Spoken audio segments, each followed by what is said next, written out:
सवाल को अच्छे से पढ़ा के नहीं पढ़ाया। एक आयताकार भूखंड का क्षेत्रफल 528 मीटर स्क्वायर है, लंबाई चौड़ाई के 2 गुने से 1 अधिक है। आप जैसा कि ग्राफ में देख रहे हो, ग्राफ में चौड़ाई आपकी कितनी है, चौड़ाई कितनी x है और लंबाई कितनी है, चौड़ाई मैंने 2 गुना से 1 अधिक है, तो x का 2 गुना प्लस 1 हो गया। अब इसका जो एरिया है, एरिया पूरा 528 मीटर स्क्वायर है। तो आयत की एरिया फॉर्मूला आपको पता होगा, तो पहले कैसे लगाना होता है। मान लिया कि चौड़ाई कितना है, चौड़ाई बराबर में यूपी बोर्ड के हिसाब से बता रहा हूँ, बाकी और तो दूसरा तरीका है। चौड़ाई x मीटर है तो लंबाई शर्त के आधार पे 2x प्लस 1 मीटर होगा, 1 मीटर होगा।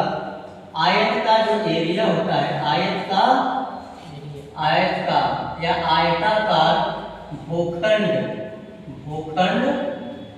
का जो क्षेत्रफल होता है, एरिया होता है, वो कितना है, 528 मीटर स्क्वायर है, 28 मीटर स्क्वायर।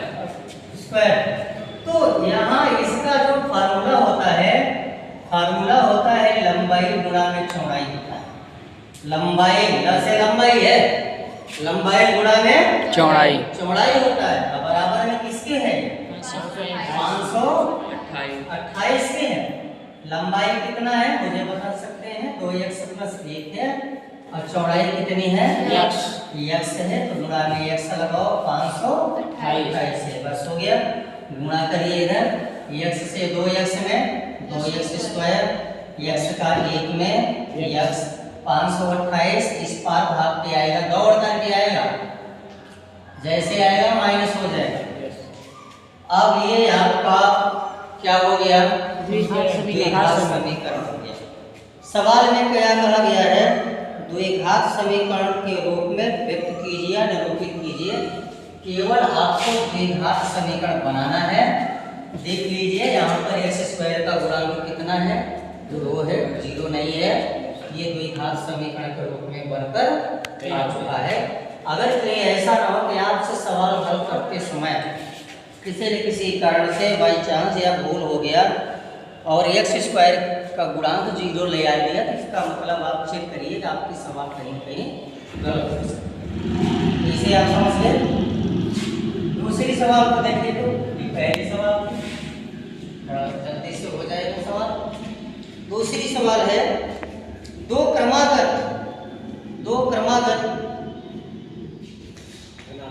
धनात्मक पूर्णांकों का गुणनफल 306 है। हमें पूर्णांकों को ज्ञात करना है, इसलिए आपको स्थिति को समीकरण के रूप में बनाना है। इसके रूप में आपको मानना होता है कि माना क्रमागत पूर्णांक एक x है तो अगला x प्लस 1। सवाल समझ गए कि नहीं। दो क्रमागत धनात्मक पूर्णांक यानी संख्या धन में होनी चाहिए, किसमें, धन में होनी चाहिए, अक्रमागत होनी चाहिए। इसका मतलब अगर एक संख्या x है तो दूसरी संख्या x प्लस 1 हो। अगर आप चाहें तो अगर एक को x प्लस 1 माना है तो अगले को x प्लस 2 मान सकते हैं, लेकिन काहे को लंबा करेंगे, हम छोटा ही काम न करें, हम बड़े काम का छोटा काम सीखते हैं। शर्त कहती है कि दोनों का जो गुणा है गुणनफल है, गुणनफल 306, गुणनफल 306 यानी दोनों संख्याओं का जब आप गुणा करते हो तो 306 आता है।